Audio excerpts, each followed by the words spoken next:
আজকের সর্বশেষ বাংলা সংবাদে আপনাকে স্বাগত। শুরুতেই সংবাদ শিরোনাম।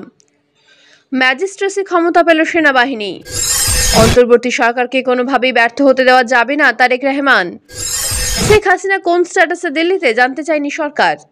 বিস্তারিত প্রতিবেদনে যাওয়ার আগে অনুরোধ করব চ্যানেলটি সাবস্ক্রাইব করুন এবং আপনি কোন জেলা থেকে আমাদের এই ভিডিওটি দেখছেন তা কমেন্ট করে জানিয়ে দিতে ভুলবেন না। সালামু আলাইকুম, আমি নাইম দক্ষিণ কোরিয়া থেকে। গতকালকে রাত্র থেকে মানে আজ রাত 12টা থেকে বাংলাদেশের বিভিন্ন জায়গায় আমাদের প্রাণপ্রিয় সেনাবাহিনী তারা রাজপথে নেমেছে এবং কি উপজেলা থেকে শুরু করে জেলা বিভাগ তারপর ইউনিয়নের বিভিন্ন জায়গাতে তারা তাদের দায়িত্ব পালন করবে। তাদেরকে দেওয়া হয়েছে ম্যাজিস্ট্রেসি ক্ষমতা। তো কমিশনপ্রাপ্ত যে সকল অফিসাররা আছেন তারা ম্যাজিস্ট্রেটের মতন পাওয়ার নিয়ে চলবে। তো সেনাবাহিনী আসলে এই ম্যাজিস্ট্রেসি পাওয়ারের আওতায় কি কি করতে পারবে আর কি কি করতে পারবে না।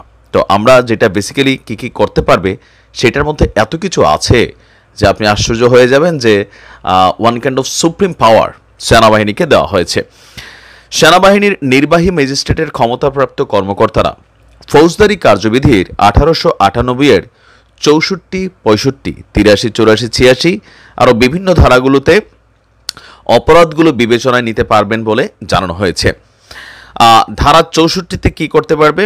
ম্যাজিস্ট্রেটের উপস্থিতিতে অপরাধ সংগঠনকারী যে কোনো ব্যক্তিকে গ্রেপ্তার করার বা গ্রেপ্তারের নির্দেশ দেওয়ার এবং নিজস্ব হেফাজতে নেওয়ার ক্ষমতা রাখে। মানে আপনাকে চাইলে সেনাবাহিনী গ্রেপ্তার করতে পারবে অথবা নির্দেশ দিতে পারবে অথবা আটকে রাখতে পারবে। এটা হচ্ছে 64। 65 ধারাতে কি আছে? গ্রেপ্তার করার ক্ষমতা বা তার উপস্থিতিতে গ্রেপ্তারের নির্দেশনা যার জন্য তিনি গ্রেপ্তারি পরোয়ানা জারি করতে পারবেন। ধারা 83, 84, 86 ওয়ারেন্ট অনুমোদন করার ক্ষমতা বা ওয়ারেন্টের অধীনে গ্রেপ্তারকৃত অভিযুক্ত ব্যক্তিকে অপসারণ আদেশ দেওয়ার ক্ষমতা। যদি কাউকে ভুলভাল কেউ গ্রেপ্তার করে সেক্ষেত্রে সেনাবাহিনী নিজেই সেই ব্যক্তিকে ছেড়ে দেওয়ার তাৎক্ষণিক ক্ষমতা রাখে। ধারা 95-2 নথিপত্র ইত্যাদির জন্য ডাক ও টেলিগ্রাফ কর্তৃপক্ষের দ্বারা অনুসন্ধান এবং আটক করার ক্ষমতা।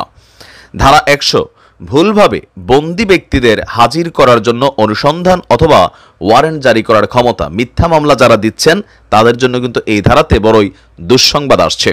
ধারা 105 সরাসরি তল্লাশি করার ক্ষমতা। তার উপস্থিতিতে যে কোনো স্থানে অনুসন্ধানের জন্য তিনি সার্চ ওয়ারেন্ট জারি করতে পারেন। মানে এই যে পাওয়ারগুলো খুবই সুপ্রিম পাওয়ার। ধারা 107 শান্তি বজায় রাখার জন্য নিরাপত্তার প্রয়োজনীয় ক্ষমতা। 109 ভবঘুরে এবং সন্দেহভাজন ব্যক্তির ভালো আচরণের জন্য নিরাপত্তার প্রয়োজনীয় ক্ষমতা। 110 ভালো আচরণের জন্য নিরাপত্তা প্রয়োজনীয় ক্ষমতা। ধারা 126 জামিনের নিষ্পত্তি করার ক্ষমতা। খুব সুন্দর পাওয়ার দিয়েছে। ধারা 127 বেআইনি সমাবেশ ছত্রভঙ্গ করার আদেশ দানের ক্ষমতা। মানে এখন থেকে যদি কেউ সমাবেশ করতে চায় সামহাও সম্ভবত সেনাবাহিনীর অনুমতিগত কোনো একটা ইস্যু আছে। ধারা 128 আপনার বেআইনি সমাবেশ ছত্রভঙ্গ করার জন্য বেসামরিক শক্তি ব্যবহার করার ক্ষমতা। যারা জায়গায় জায়গায় খালি প্রটেস্ট করছেন তাদের জন্য কিন্তু এটা মাথায় রাখবেন। ধারা 130 আপনার একই ধারা 133 স্থানীয় উপদ্রবে ক্ষেত্রবিশেষে ব্যবস্থা হিসেবে আদেশ জারি করার ক্ষমতা। ধারা 142 জনসাধারণের উপদ্রবের ক্ষেত্রে অবিলম্বে ব্যবস্থা হিসাবে আদেশ জারির ক্ষমতা। উল্লেখিত ক্ষমতা ছাড়াও যে কোনো নির্বাহী ম্যাজিস্ট্রেটকে মোবাইল কোর্ট আইন 2009-এর অধীনে মোবাইল কোর্ট পরিচালনা করার জন্য সরকার এবং সেই সঙ্গে জেলা ম্যাজিস্ট্রেট দ্বারা সংশ্লিষ্ট এখতিয়ারের মধ্যে ক্ষমতা দেওয়া হয়েছে। এই আইনের অধীনে নির্বাহী ম্যাজিস্ট্রেট তার উপস্থিতিতে সংঘটিত অপরাধ বা ঘটনাস্থলে তার বা তার সামনে উন্মোচিত হওয়া অপরাধগুলো বিবেচনায় নিতে পারবেন।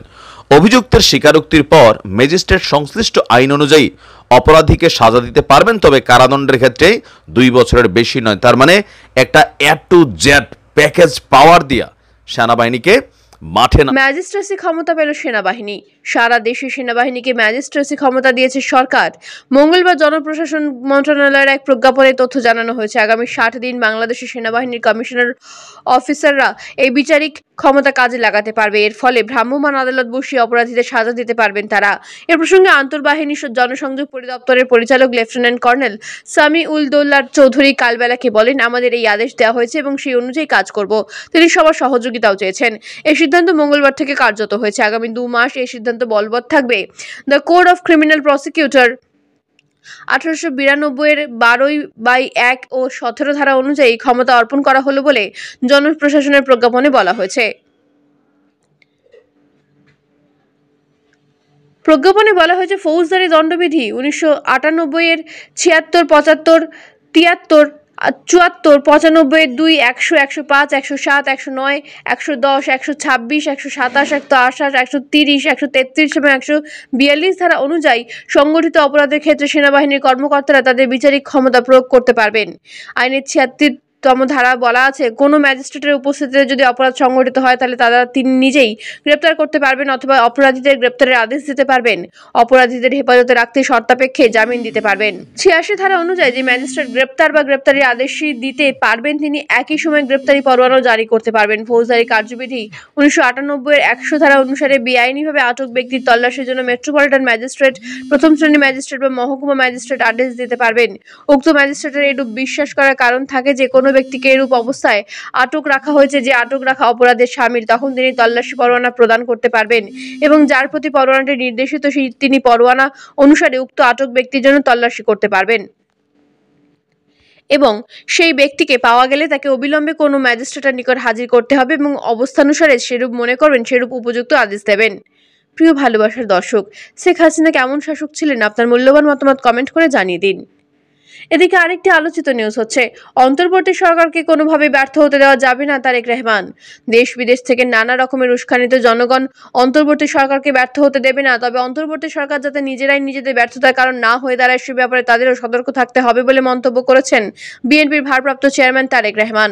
মঙ্গলবার বিকেলে আন্তর্জাতিক গণতন্ত্র দিবস উপলক্ষে ঢাকায় বিএনপি আয়োজিত গণসমাবেশে ভার্চুয়ালি সংযুক্ত হয়ে প্রধান অতিথির বক্তব্যে তিনি এসব কথা বলেন। তারেক রহমান বলেন, দেশের নারী, শিশু সহ সব শ্রেণীর জনগণ বিশ্বকে দেখিয়ে দিয়েছে দেশের মানুষ বন্দুকের সামনে বুক পেতে দিতে রাজি, তবু তারা স্বৈরা শাসককে মেনে নিতে রাজি নয়। মন্তব্য করে তারেক রহমান বলেন, গণতান্ত্রিক বাংলাদেশের রাষ্ট্র রাজনীতি শাসন প্রশাসন হওয়ার কথা ছিল government of the people, by the people, of the people, অথচ গত 15 বছর বাংলাদেশে মাফিয়া শাসন চালু করা হয়েছিল। দেশে বিদেশে পলাতক বিনা ভোটেই সেই সরকারের পরিচয় উঠে উঠছিল government of the mafia, by the mafia, for the mafia. গত 1.5 দশকে দেশ থেকে 17 লাখ কোটি টাকারও বেশি পাচার করে দিয়েছিল এরা। 5ই আগস্ট পতিত স্বৈরাচারের বেপরোয়া দুর্নীতি লুটপাটের কারণে দেশের ঋণ $100 বিলিয়ন বেশি ছাড়িয়েছে। অন্তর্বর্তী সরকারকে কোনোভাবে ব্যর্থ হতে দেওয়া যাবে না।